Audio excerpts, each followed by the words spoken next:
it is very good for the students, for them to hands-on the computer, because at least they have the knowledge now about the computer.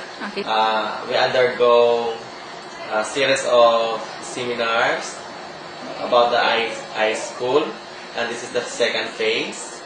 We have provided a fund of 50,000. This was used to install, to have grills made and have them installed for security purposes, as well as a complete set of computer tables in preparation for the arrival of computers.